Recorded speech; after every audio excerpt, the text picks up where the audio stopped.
Now, at a time when people know the government is constantly looking over their shoulder, can one's private internet information really stay private? Seecrypt is a software development company specializing in just that. Yeah, they've developed a mobile app that protects telephone conversations from interception, and we want to know how it works. With us is the man behind that app, Harvey Boulter, who is the chairman of Seecrypt. Good to see you. Thanks for joining us today. Nice to be here. You brought Thank some you. toys as well, but I mean, would this protect?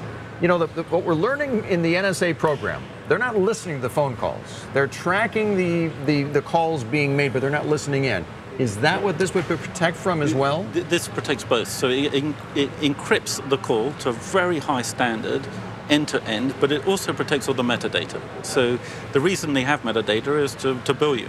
Who you called, how long you called. We don't record any of that. We don't need it.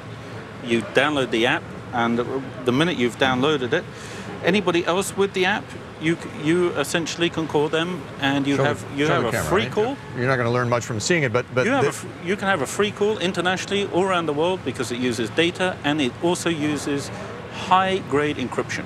Well, so this is no surprise then. If this already exists as an app, this information release about what the NSA is up to couldn't have come to you as a surprise.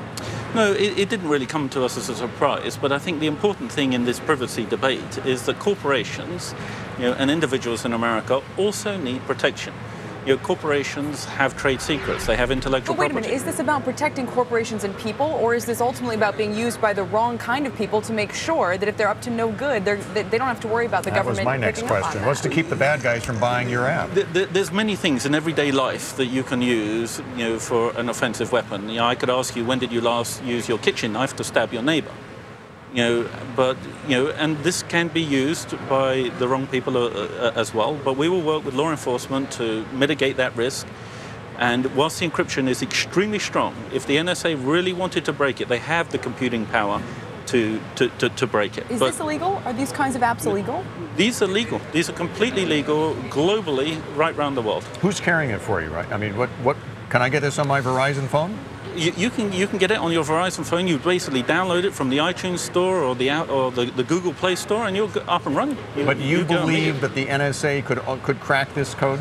They could. It's going to take immense computing power. So if you're making, I hear they have it now that we've been hearing this. They do. But if you've got 1 million calls concurrently, you're going to have to be quite selective as to which one you want to break.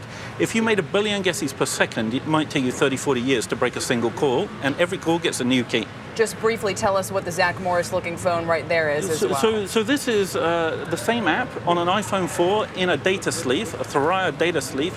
So if you were, say, Exxon and you're looking for oil in Africa, this enables you to call back home with the information that you want securely via satellite.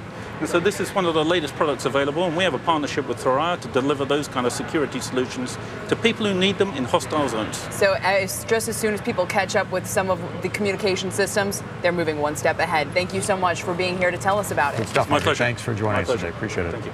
So will Thursday be the day that stocks finally recover from